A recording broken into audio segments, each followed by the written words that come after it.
Hello everyone! Welcome back. So ngayong araw na to, hindi muna tayo mag-uusap about credit card. So ang pag-uusapan natin is about Globe. So ako po ay subscriber ng Globe Postpaid Plan and naka-receive kasi ako ng isang email kahapon about claiming ng rewards points. So makikita nyo dyan sa screen, isi-share ko sa inyo. So ang nakalagay dyan is Globe reminds you that your reward points 5340 will expire today. Please visit to redeem your favorite gift. And kung makikita nyo, di ba, meron siyang link na kasama. So, sabihin nyo na siguro na engot ako, no? Pero, seeing that message, hindi ako hinala na scam siya agad. Dahil yan po yung most recent SMS na na-receive ko from Globe. Galing talaga siya sa Globe. Nagre-reflect talaga siya from Globe. Okay, clinic ko yung link. So, pagka-click ko ng link, guys, ayan yung lumabas. Okay? So, makikita nyo dyan is, nilagay, para talaga siyang page ng Globe website. Okay? Pero kung magaling ka talaga mag-spot ng scam, doon pa lang sa SMS, i-spot mo na scam siya.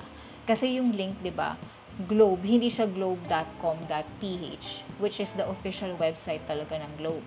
Pero ang link nito is globe-phli3.com. Okay?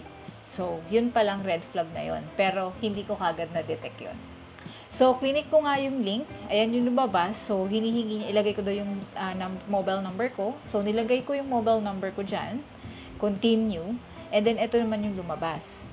So, dear Globe customer, tapos may redeem button sa baba. Clinic ko din yun, guys. So, pagka-click ko ng redeem button, so, ito na yung lumabas.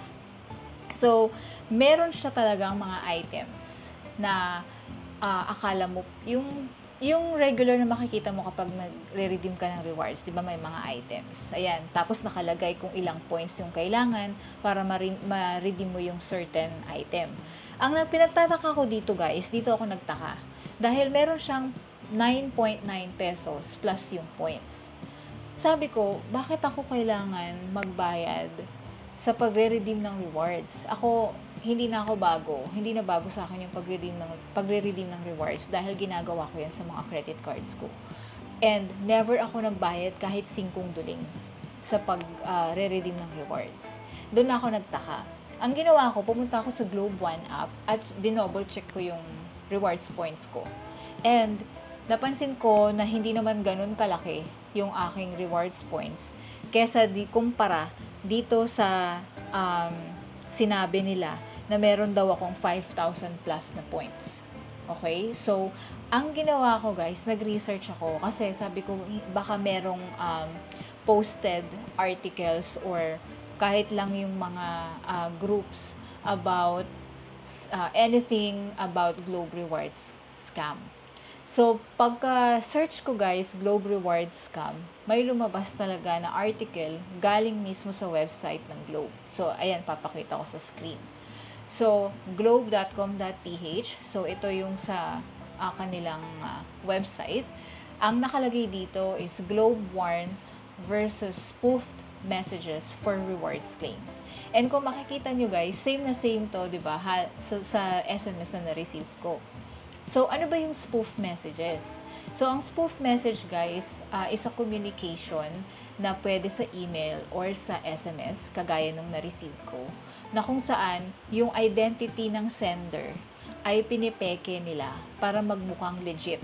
Okay? So, kagaya nung sa akin nangyari, nung na-receive ko yung SMS, hindi agad ako naghinala na scam dahil galing mismo siya, nagre-reflect talaga siya from Globe. Okay? Kasi yun yung pinaka-recent message na na-receive ko doon sa SMS thread na meron ako with Globe. Okay? So, ganun yung ginagawa nila para mahikayat nila yung mga taong naka-receive ng message nila na mag-provide ng mga sensitive information such as yung full name mo, yung address mo, email address mo, phone number, and yung iyong financial information such as credit cards or debit cards o yung mga details mo na ginagamit mo for payments, no? Like yung mga e-wallets. So, yun yung ginagawa nila para makapang-scam sila. And kung babasahin nyo guys, yung article na yan galing sa website ng Globe, ang sabi ni Globe, lahat daw ng official SMS nila, walang kasamang links.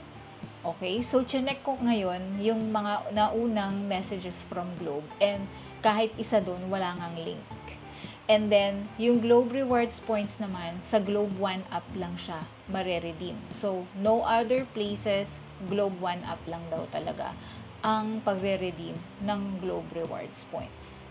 Okay, so, nung nakita ko na talaga, confirm na talaga na scam siya. And mabuti na lang guys, ay nakapag-research ako at umandar yung utak ko nung nakita ko na meron akong babayaran.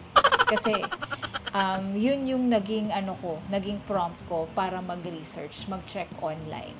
Okay? So, muntik na guys, kasi ilalagay ko na dun yung mga details ko for delivery. 'Di ba? Engot-engot talaga ako, mabuti na lang talaga at hindi ko tinuloy. At kung hindi, na-scam na naman ako. 'Di ba? So, mag-ingat kayo guys kasi habang umaangat yung technology natin, mas nagiging vulnerable tayo sa lahat ng mga panluloko. And digital na ngayon yung mga panluloko, online na nila ginagawa, 'di ba? Online lang nakukuha na nila yung pera natin sa bangko. So, mag-ingat kayo, especially doon sa mga new subscribers ng Globe Postpaid. Kapag in doubt kayo, mag-check muna kayo online or tawagan nyo yung Globe para ma-make sure lang na legitimate yung na-receive nyo ng message. And again, kapag yung message, yung SMS or email na galing kay Globe, merong links, huwag nyo nang i-entertain, i-delete nyo na kagad. Kasi, again, hindi nga sila nagsisend ng yung mga official SMS nila, wala talagang link na kasama. Unless, meron kayong in progress na transaction with Globe and may kausap na kayong agent na kailangan sendan kayo ng link. Otherwise, don't entertain. Okay? So, yun lang guys. Sinare ko lang sa inyo yung kaingutan ko. Muntik na naman talaga ako ma-scam. So, anyway, maraming salamat guys sa panonood ng video na to. I hope makatulong to.